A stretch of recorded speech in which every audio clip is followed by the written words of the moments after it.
네, 이번 영상에서는요, 발해가 발전하면서 해동성국을 이루는 과정, 그리고 발해가 어떤 통치 제도를 가지고 나라를 다스렸는지 그 과정을 살펴보도록 하겠습니다. 발해는요, 남쪽의 신라, 그리고 북쪽의 발해라고 하는 이 남북국을 이루었던 당당한 한 축으로서 우리 역사의 한 장면을 장식하고 있는 나라입니다.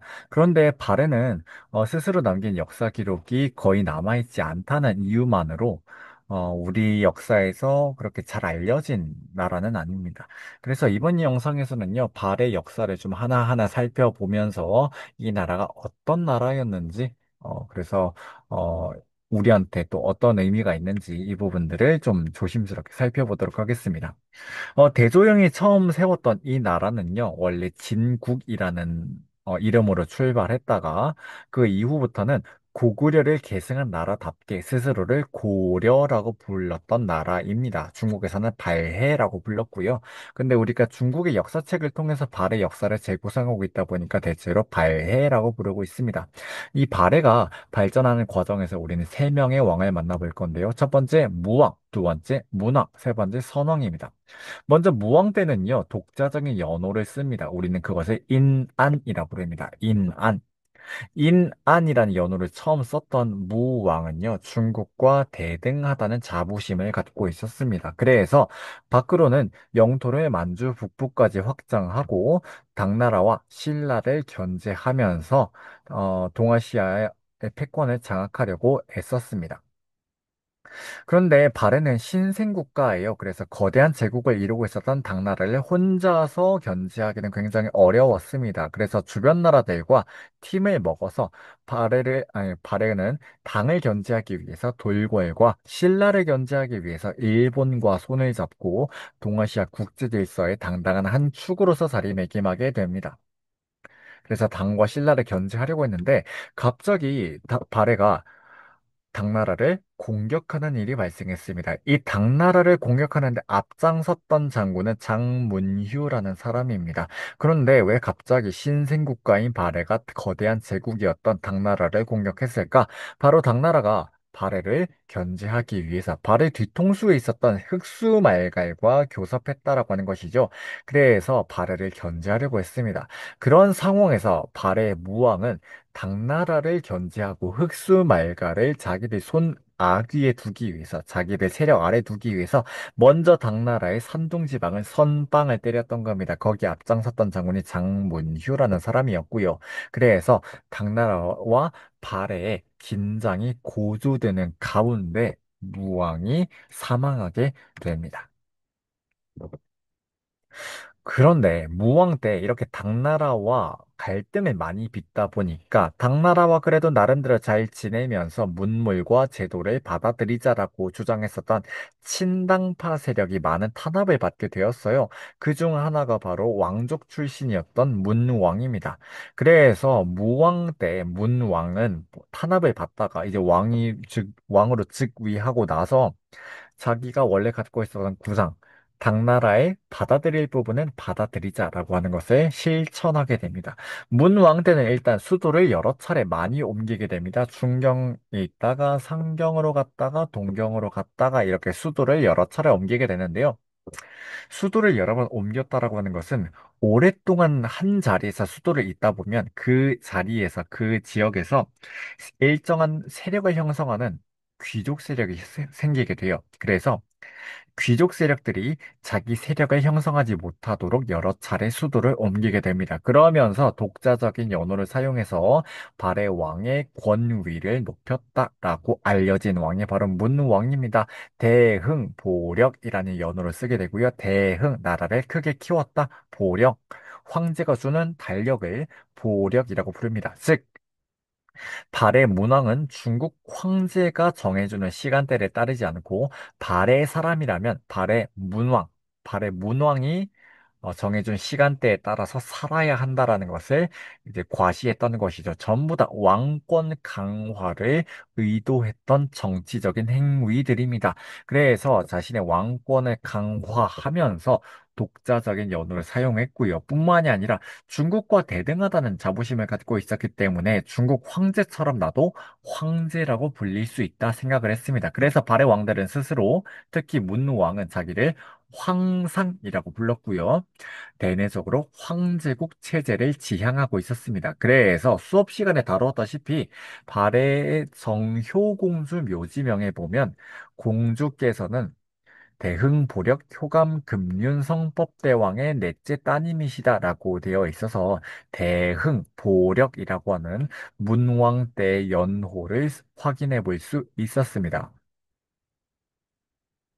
자, 그리고 문왕은 신당파 출신이라고 했었죠. 그래서 당나라의 받아들일 부분은 받아들이자고 주장했었던 사람 가운데 하나입니다. 그래서 당나라 중심의 국제 질서에 참여해서 당의 삼성 육부제를 받아들여서 중앙정치 제도를 정비한 것으로 알려져 있고요. 그러기 위해서는 당나라의 사신을 파견해야겠죠. 사신이 당나라에 갔을 때 머물 수 있는 숙소가 필요해요. 그곳을 우리는 발해관이라고 부릅니다.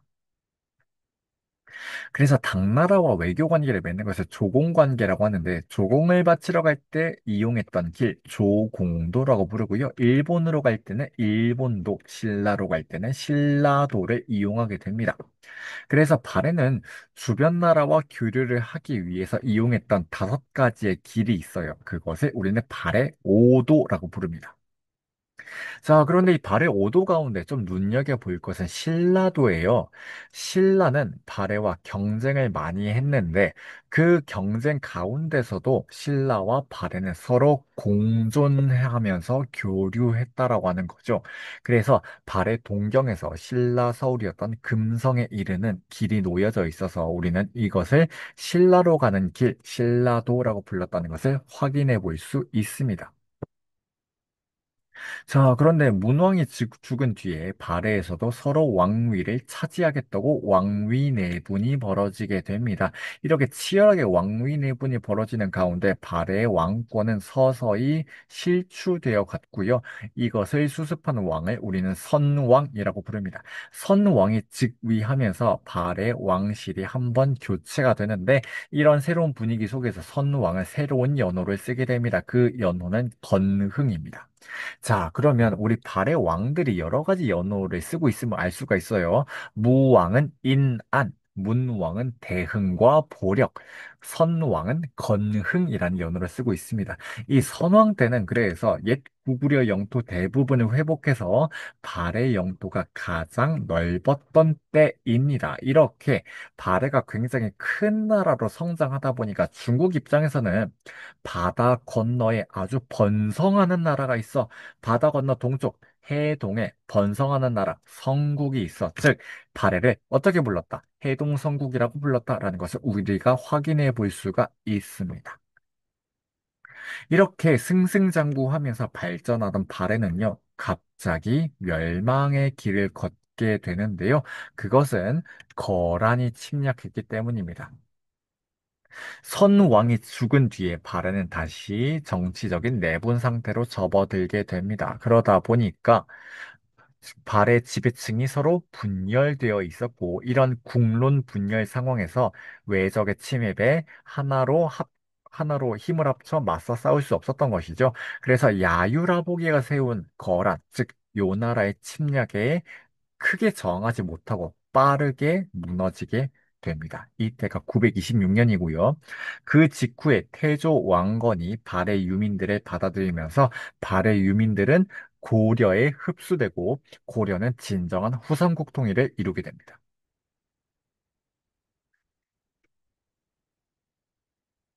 자, 그러면 우리가 발해 문왕 즈음부터 당나라의 문물과 제도를 받아들였다고 했었어요. 그것은 바로 당나라의 삼성 육부제를 받아들이는 것이었습니다. 자, 그런데 당나라의 제도들을 받아들였지만 발해는 그 제도의 명칭들을 그대로 따르고 있지 않습니다. 여기 보면 하늘색으로 써놓은 이름들이 전부 다 당나라의 관제들이에요. 그런데 발해의 관제들은 이름이 전부 다 다르다는 것을 알 수가 있습니다. 즉, 당나라의 삼성 육부제를 받아들이면서도 그 명칭을 다른 이름으로 발해의 실정에 맞게 독자적으로 유지하고 있었다라는 것을 우리가 확인해 볼 수 있고요. 그 삼성 가운데, 당나라에서 받아들인 삼성 가운데 가장 중심이 되, 되었었던 기관은 정당성입니다. 그래서 발해 중앙 정치는 정당성을 중심으로 이루어졌다라는 것을 우리가 확인을 해볼 수가 있겠고요. 그리고 정당성 아래에는 육부가 있었는데 이 육부도 다시 좌우로 나눠서 세 개 이렇게 관리를 하게 됩니다. 그래서 발해 중앙 정치 제도는요, 정당성을 중심으로 하면서도 좌우 사정으로 나누어서 육부를 관리하고 있었는데 특히 육부의 명칭은 당나라에서 이호의 병형공으로 이렇게 불렀던 것과는 달리 충인의 지예신이라는 다른 이름을 쓰고 있습니다. 그런데 특히 이 충인의 지예신이라는 이름은요, 이 이름들은 유교 덕목이 반영된 이름들입니다. 자, 따라서 발해 중앙관제는 당나라의 삼성 육부제를 받아들이면서도 그 운영 방식과 명칭에서 독자성을 유지하고 있고, 특히 황제국에서 쓰는 삼성 육부제를 그대로 쓰고 있다는 사실은 또 발해가 황제국 체제를 지향하고 있다는 것을 잘 보여주고 있고요. 자, 그리고 하나 더. 당나라의 유교 교육 기관인 국자감을 받아들이는데 이것도 그대로 쓰지 않고 이름을 바꾸고 있습니다. 그 이름은 바로 주자감입니다. 그래서 발해는 당나라의 문물과 제도를 받아들였지만 나름대로 독자성을 유지하고 있다라는 것을 우리가 확인해 볼 수 있었고요. 자, 이제 지방행정제도로 넘어갑니다.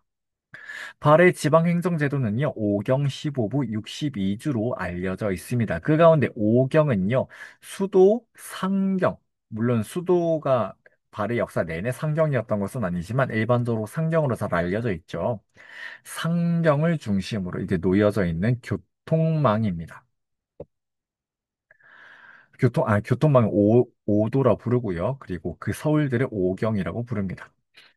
자, 그런데 발해 서울이 하나면 되는데 다섯 가지나 있었던 이유는 발해 중앙 집권 체제가 굉장히 약했기 때문입니다. 발해는요, 수도 이외에 다른 서울이 필요할 정도로 중앙 집권 체제가 약했는데 그 이유는 전국을 15개로 나누고 있는데 그 15개 부 아래에 62주를 두고 있어요. 이 62주 아래에 다시 현과 촌락을 두고 있는데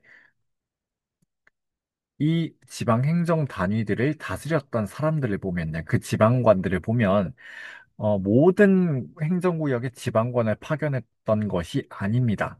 15부, 62주, 100현에는 지방관을 파견하고 있지만 가장 말단 행정 단위인 촌락에는 지방관을 파견하지 않고 간접 지배하고 있습니다. 자, 그러면 왕이 파견한 지방관이 아니라 누군가를 통해서 지배하고 있다는 뜻이죠.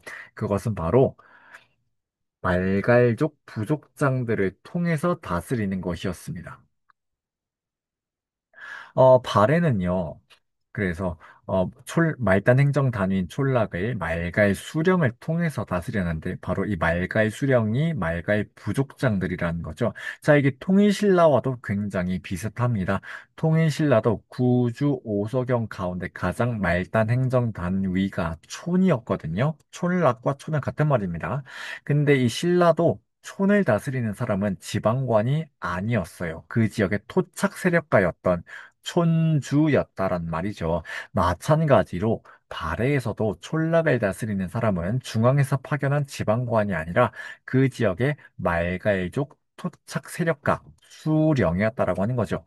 자, 특히 같은 한글 발음인데 고려시대 수령과 발해 수령은 다릅니다. 고려시대 수령은 지킬 숫자의 명령령자예요. 왕의 명령을 받아서 그 동네를 지키는 사람입니다. 그런데 발해의 수령은요, 그 지역을, 그 영역을 다스리는 우두머리라는 뜻입니다. 즉, 왕이 파견한 사람이 아니라 원래 그 동네에서 목소리 좀 큰 세력가라는 것을 우리가 알 수가 있고요. 이렇게 말단 행정단위가 중앙에서 파견한 사람이 아니라는 점 뿐만이 아니라 수도의 기능을 보완하는 작은 서울들이 필요하다는 점, 이런 것들로 미루어 보아서 발해의 중앙 집권 체제 수준이 굉장히 미약했고, 이렇게 중앙 집권이 원활하게 이루어지지 않았기 때문에 거란족이 쳐들어왔을 때 순식간에 무너질 수밖에 없었다. 또한 그 이후에는 지배층이 워낙 분열되어 있었기 때문이기도 하다라는 걸 알 수가 있고요.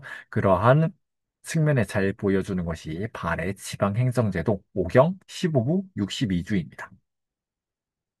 자, 중앙정치제도와 지방행정제도 살펴봤고요. 마지막으로 군사조직인데요. 군사조직은 중앙군과 지방군으로 나뉘어져 있습니다. 중앙군은 서울을 지키던 군대일 것인데요. 10개의 군대가 있습니다. 10위라 부릅니다. 열십자 지킬 위자 씁니다. 10위 왕군과 수도 지켰고요. 지방군의 실체는 정확하게 알 수 없지만 아마도 중요한 지방의 한 구역이나 지방행정구역이나 국경지대를 지켰을 것이다. 우리가 추정을 하고 있습니다. 자, 그래서 우리 이번 영상에서는요, 발해가 발전하는 과정을 무왕, 문왕, 선왕 때로 나누어서 살펴보았고요. 발해가 멸망하는 과정 또 보았고, 발해가 나라를 다스리는 그 통치 제도를 중앙, 지방, 군사 이 세 가지 측면으로 나눠서 살펴보았습니다.